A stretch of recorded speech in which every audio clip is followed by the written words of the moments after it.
এখন ২০২৫ সাল, আর এই ২০২৫ সালে বাংলাদেশের সামরিক শক্তি অনেকটা এগিয়ে গিয়েছে।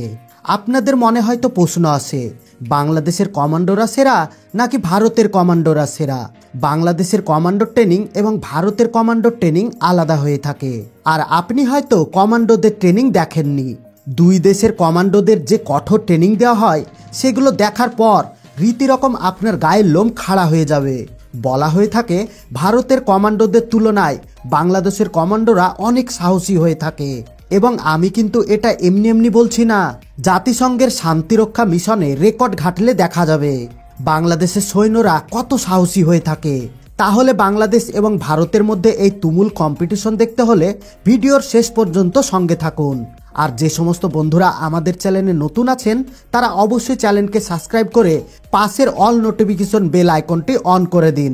তো চলুন শুরু করা যাক। প্রথমে আমরা দেখছি বাংলাদেশের কমান্ডোদের কিভাবে ট্রেনিং দেওয়া হয়। বাংলাদেশের কমান্ডোদের ভয়ানক সব ট্রেনিং দেওয়া হয় এবং তাদের ট্রেনিংয়ের মধ্যে প্রথমে রয়েছে গ্রিন ট্রেনিং।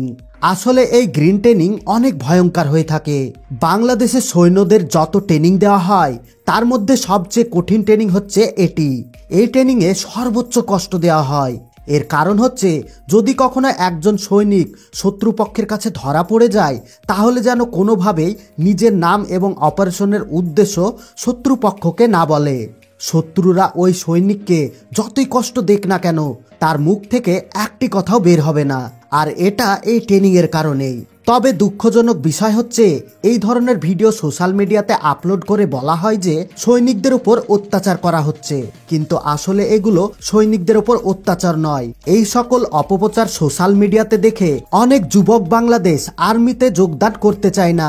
এই রকম কর্মকাণ্ড কোনো দেশের জন্য ভালো কিছু বয়ে আনবে না। তাই আপনি সোশ্যাল মিডিয়াতে যা কিছু দেখবেন, সেগুলো সব সময় বিশ্লেষণ করবেন না। আগে সেটি যাচাই করবেন, তারপর সেটির ওপর বিশ্বাস করবেন।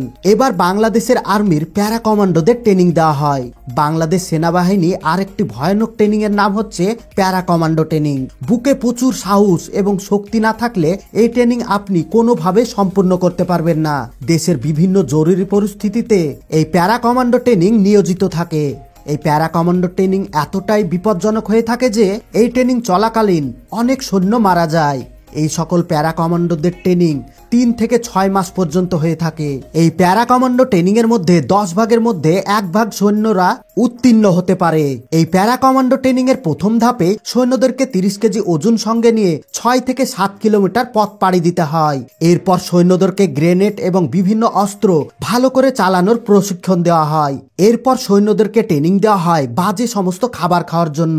তাদের এমন সব বাজে বাজে খাবার দেওয়া হয় যেগুলো মানুষ চিন্তাও করতে পারবে না। এমনকি এই সকল সৈন্যদের বিভিন্ন ধরনের সাপ খেতে দেওয়া হয়। এই ধরনের জঘন্য খাবার সৈন্যদেরকে খাওয়ানো হয়ে থাকে, যাতে তারা বিভিন্ন প্রতিকূল পরিবেশে এই সমস্ত খাবার খেয়ে বেঁচে থাকতে পারে। প্যারা কমান্ডো ট্রেনিং এর সবচেয়ে ভয়ঙ্কর মুহূর্ত হচ্ছে চলন্ত বিমান থেকে নিচে লাফ দেওয়া। এই ট্রেনিংয়ে মাঝ আকাশ থেকে সৈন্যদের প্লেন থেকে ঝাঁপ দিতে হয় এবং অনেক সৈন্য রয়েছে যারা ঠিকমতো প্যারাশুট খুলতে পারে না। তারা ঠিকমতো প্যারাশুট খুলতে না পারার কারণে অনেক সময় মৃত্যুবরণ করে থাকে। এই ট্রেনিং এর সময় মৃত্যুকে অনেক কাছ থেকে দেখে আসছে বাংলাদেশের সৈন্যরা। এরপরে বাংলাদেশের সৈন্যদের ভয়াবহ ট্রেনিং দেওয়া হয়।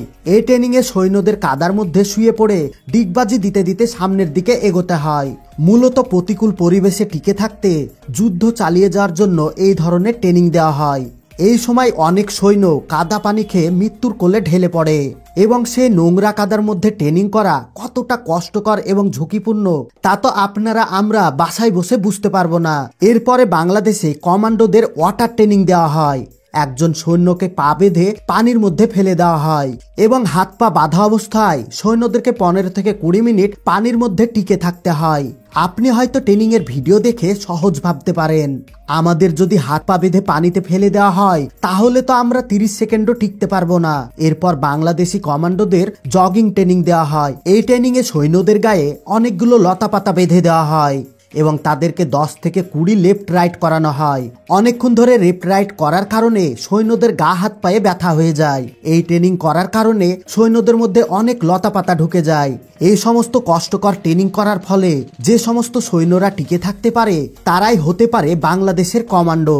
এবার চলুন আমরা দেখে আসি ভারতের কমান্ডোদের কিভাবে ট্রেনিং দেওয়া হয়। বন্ধুরা, ভারতের কমান্ডোদের কথা বললে তাদের প্রথমে স্পেশালভাবে সিলেক্ট করা হয় এবং খুবই কম সৈন্যরা এই প্যারা কমান্ডো ট্রেনিং এর জায়গা করতে পারে। যারা কমান্ডো ট্রেনিং দেওয়ার জন্য সিলেক্ট হয় তাদেরকে স্পেশাল ক্যাম্পে পাঠিয়ে দেওয়া হয়। ভারতের এই প্যারা কমান্ডো ট্রেনিং সাধারণ ট্রেনিং এর থেকে 5 থেকে 7 গুণ কঠিন হয়ে থাকে। এই সকল সৈন্যদের কঠোর শারীরিক পরিশ্রমের মধ্য দিয়ে যেতে হয়।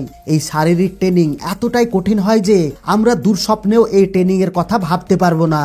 এই কঠিন শারীরিক ট্রেনিং সৈন্যদের মানসিক এবং শারীরিকভাবে অনেক দৃঢ় করে তোলে। এই সৈনিকদের কঠোর শারীরিক ট্রেনিং এর পর 36 ঘন্টা স্টেট ট্রেনিং দেওয়া হয়। অবাক করার বিষয় হচ্ছে এই ট্রেনিং শুরু হয় রাত্রি দুপুর 2টোর পর থেকে। যখন সৈনিকরা আরাম করে ঘুমোতে থাকে তখন তাদেরকে জাগিয়ে এই ট্রেনিং শুরু করা হয়। যখন এই সমস্ত সৈনিকরা ঘুম থেকে ওঠে তখন বোমা ফাটিয়ে কিংবা বন্দুকের গুলি চালিয়ে তাদের কাঁচা ঘুম ভেঙে ফেলা হয়। ঘুম থেকে উঠার পর তাদেরকে এক লাইনে দাঁড় করানো হয়। তাদের ট্রেনিং চলাকালীন যদি কোনো সৈনিক মাটিতে শুয়ে থাকে অথবা লুকিয়ে খাবার খায় তবে তৎকালীন সেই সৈনিককে প্যারা কমান্ডো ট্রেনিং থেকে বাদ দেওয়া হয়। এরপর শুরু হয় সৈনিকদের 100 কিলোমিটার পর্যন্ত দৌড়ানো। এই দৌড়ানো অনেক কঠিন হয়ে থাকে। এর মধ্যে রয়েছে 30 কিলোমিটার 2 বার এবং 10 কিলোমিটার পথ 4 বার দৌড়তে হয়। অবাক করার বিষয় হচ্ছে এই 100 কিলোমিটার দৌড়াতে সৈনিকদের 16 থেকে 17 ঘন্টা সময় লাগে। এরপর শুরু হয় সৈনিকদের সব থেকে কঠিন ট্রেনিং। 100 কিলোমিটার দৌড়ানোর পর তাদেরকে ঘুমোতে দেওয়া হয় না। টানা 15 দিন পর্যন্ত তাদেরকে রাত্রে ঘুমাতে দেওয়া হয় না। তবে তারা দিনে কিছুটা সময়ের জন্য ঘুমাতে পারে, কিন্তু টানা 15 দিন রাত্রে না ঘুমানোর কারণে এদের শরীর অনেক দুর্বল হয়ে যায়। এরপর তাদেরকে 15 দিন পর আবার নতুন ট্রেনিং দেওয়া হয়।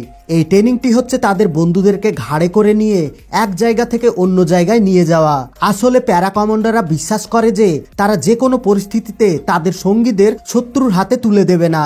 তবে একটি ইন্টারেস্টিং ফ্যাক্ট হচ্ছে 2001 সালে ভারত বাংলাদেশ যুদ্ধের সময় ভারতের প্রায় কয়েকশো লোক মারা গিয়েছিল এবং ভারতের সৈনিকরা তাদের বন্ধুদের লাশ ফেলে পালিয়ে গিয়েছিল। তবে এই যুদ্ধ সেনাবাহিনীদের মধ্যে নয়, বর্ডার গার্ড বাংলাদেশ এবং বিএসএফ এর মধ্যে হয়েছিল। তো যাই হোক, টানা 5 ঘন্টা ধরে সৈনিকদের এই ট্রেনিং করতে হয়। এই ট্রেনিং শেষ করার পরে তাদেরকে আবারও 1 কিলোমিটার পথ পাড়ি দিতে হয়। এই 1 কিলোমিটার পথ পাড়ি দিতে 30 কেজি ওজনের একটা ব্যাগ ঘাড়ে নিয়ে, তাছাড়া তাদের সাথে দেওয়া হয় অনেক ভারী ভারী অস্ত্র এবং প্রতিটা রাউন্ডে তাদেরকে ওজন আরো বাড়িয়ে দেওয়া হয়। প্রথম রাউন্ডে দেওয়া হয় 20 কেজি এবং সেকেন্ড রাউন্ডে তাদেরকে দেওয়া হয় ট্রাকের বড় বড় চাকা। তৃতীয় রাউন্ডে তাদেরকে গাছের বড় বড় গুড়ি দেওয়া হয়। প্রতিটা রাউন্ড পার করার জন্য এই সৈনিকদের হাতে 1 ঘন্টা সময় থাকে। এই সকল কষ্টকর ট্রেনিং তারা 9 ঘন্টা ধরে করতে থাকে। এতক্ষণ ধরে ট্রেনিং করার পর তাদেরকে বিশেষ কোনো খাবার খেতে দেওয়া হয় না। পুষ্টিকর খাবার না খেয়ে থাকার কারণে তারা অনেক বেশি দুর্বল হয়ে পড়ে। এর পরের ট্রেনিং সবচেয়ে ভয়ঙ্কর হয়ে থাকে। সৈনিকদের হাত পা বেঁধে 12 ফুট গভীর একটি গর্তের মধ্যে ফেলে দেওয়া হয়, আর এই গর্তটিতে পানি ভর্তি থাকে। তাদের সাথে আরো একটি কমান্ডো থাকে। এই কমান্ডো তাদেরকে অতটুকুই অক্সিজেন দেয় যতটুকু বেঁচে থাকার জন্য প্রয়োজন। এই ট্রেনিং চলাকালীন অনেক সৈন্য শেষ পর্যন্ত যেতে পারে না। এর উদ্দেশ্য হচ্ছে সৈনিকদের মন থেকে ভয় নামের শব্দটি দূর করা। এই ট্রেনিং যারা পাস করে তাদেরকে পরবর্তী স্টেপে পাঠিয়ে দেওয়া হয় এবং সৈনিকদের এক ধরনের তরল খাবার খেতে দেওয়া হয়। এই পানিগুলো দেখার পর আপনি বলবেন এগুলো তো সব ড্রেনের পানি। তবে কমান্ডোদেরকে বলা হয় তাদেরকে ড্রেনের পানি দেওয়া হয়েছে, কিন্তু আসলে এটি একটি স্পেশাল পানি। এই পানি খাওয়ার ফলে সৈনিকদের দেহে শক্তি বাড়াতে সাহায্য করে। এখানে সৈনিকদের শারীরিক ট্রেনিং মোটামুটি শেষ হয়ে যায়। এরপর সৈনিকদের একটি রুমে বসানো হয় আর তাদের চারিদিক থেকে চিল্লাচিল্লি করা হয়। তাছাড়া তাদের চোখে মুখে লাইট মারা হয়ে থাকে, মানে তাদেরকে বিভিন্ন রকম ভাবে ডিস্টার্ব করা হয়। এত সব কিছুর মাঝে তাদেরকে বিভিন্ন প্রশ্নের উত্তর লিখতে হয়। যে সমস্ত সৈনিক সঠিক উত্তর দিতে পারে তাদেরকে পাঠিয়ে দেওয়া হয় পরবর্তী প্রসেসে। আর পরবর্তী প্রসেস হচ্ছে মেডিকেল। যে সমস্ত সৈনিকরা এই মেডিকেল পাস করে যায় তাদেরকে আবারও 10 কিলোমিটার দৌড়তে দেওয়া হয়। সৈনিকরা যখন 10 কিলোমিটার দূরে আসে তখন তাদেরকে খাবার দেওয়া হয়। তাদেরকে যে সমস্ত খাবার দেওয়া হয় সেগুলোর অবস্থা একেবারেই খারাপ, মানে কোনো রকম ভাবে ক্ষুধা মিটবে আর কি। তারা পেট ভর্তি করে খাবার খাওয়ার পর তাদের এত ঘুম পায় যে তারা নিজেকে সামলে রাখতে পারে না, কিন্তু কিছুতেই সৈনিকদেরকে ঘুমোতে দেওয়া হয় না।